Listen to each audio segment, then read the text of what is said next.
nous sommes le lundi 11 septembre 2017. Très heureuse de vous retrouver sur 8 Mont Blanc. C'est l'heure du journal. Voici les titres. Se glisser dans la peau d'un graffeur ou encore visiter New York, c'est désormais possible. Et depuis Chambéry, pour la première fois, un pôle high-tech a été aménagé à la foire de Savoie. Petite visite dans ce journal avec Pauline Courceau qui était à l'inauguration. Et puis le gouvernement a évoqué un dispositif coûteux et inefficace pour justifier la baisse du nombre d'emplois aidés. Problème, de nombreuses collectivités et associations utilisaient le dispositif. La suppression de milliers de postes pose question, nous le verrons. Mais avant, quelques images saisies au bio ce vendredi soir par nos confrères du Messager. Les habitants du petit village chablaisien étaient près de 400 à se mobiliser au col du Corbier pour que les vaches gardent leurs cloches. La polémique fait rage dans la vallée depuis qu'une douzaine de résidences secondaires a demandé leur suppression pour cause de bruit. Le maire, Henri-Victor Tournier, a fait savoir vendredi soir qu'il ne céderait pas. Outre ces manifestants, il peut compter sur le soutien de la profession agricole et de quelques milliers de signatures en ligne. Et ce n'est pas la première fois que le tintement des cloches divise en Haute-Savoie. Il y a quelques années déjà, à Villaz, des habitants s'étaient déchirés sur le même sujet. L'affaire avait été jusque devant les tribunaux. L'agriculteur et les cloches des vaches l'avaient emporté. On prend la direction de Chambéry. Maintenant, la foire de Savoie a ouvert ses portes samedi matin pour une dizaine de jours.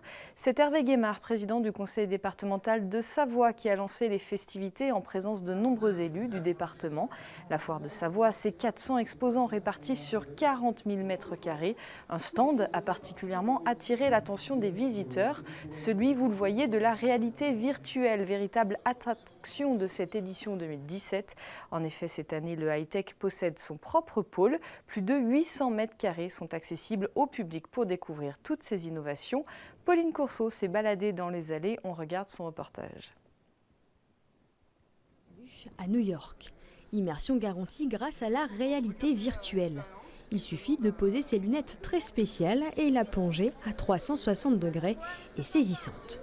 On voulait proposer quelque chose d'un peu insolite, c'était d'envoyer notre directeur artistique sur New York et nous faire des captations vidéo des différentes rues intéressantes de New York, de les ramener à la foire de Savoie et de pouvoir faire une immersion de l'utilisateur avec un masque de réalité virtuelle qui est de dernière technologie et on va dire de plus haute résolution qui existe actuellement sur le marché, avec la technologie HTC Vive.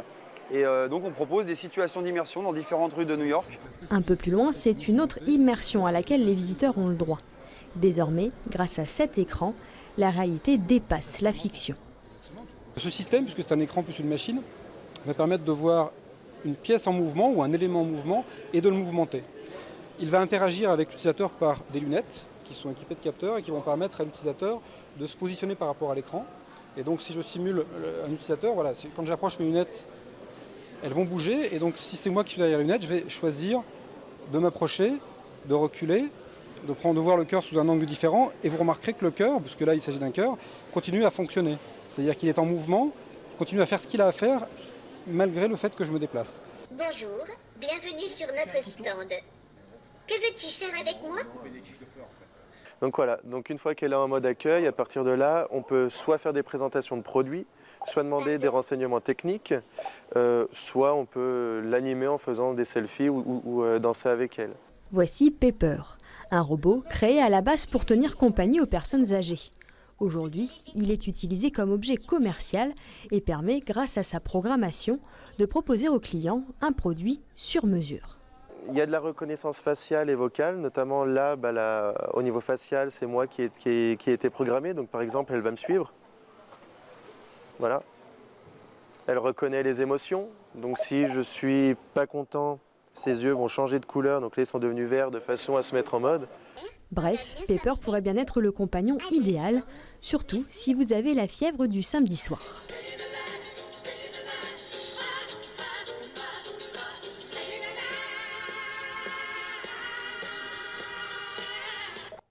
Et on change d'ambiance avec une image, celle d'Emmanuel Macron en visite à Évian ce week-end à l'occasion du dîner d'ouverture des 26e rencontres franco-allemandes.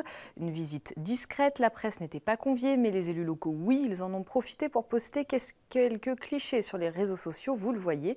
Christian Monteil, le président du conseil départemental de Haute-Savoie, a profité de cette visite pour sensibiliser le nouveau président au désenclavement du Chablais. Les risques de retard du projet sont importants. Le démarrage de l'enquête publique doit avoir lieu en mars 2018. Emmanuel Macron a tenu à rassurer les élus de la disponibilité des services de l'État pour tenir ce calendrier. Et le conseil départemental de Haute-Savoie, justement, s'est engagé à verser une aide d'urgence au profit des habitants de Saint-Barthélemy et Saint-Martin touchés par l'ouragan Irma.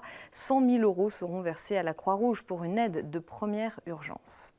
Je vous le disais dans les titres, la mesure a fait couler beaucoup d'encre. Le gouvernement l'a annoncé, 150 000 contrats aidés doivent être supprimés en France. La Haute-Savoie n'est pas épargnée. En effet, une vingtaine d'écoles est touchée, ce qui représente 98 contrats aidés supprimés sur les 576 initiaux. Les collectivités sont inquiètes. On fait le point avec Kimberley Trivio. Une aide en moins dans cette école n'enchante pas le directeur. Le poste d'employé de vie scolaire, présent 20 heures par semaine, permettait à l'ensemble du corps professoral de se consacrer aux élèves et aux cours. Cette année, de petits changements vont avoir lieu. Son gros du travail était d'aider le directeur pour le travail administratif. Donc c'est vrai qu'elle faisait des courriers, des réponses aux messages, différents mails, accueil du public.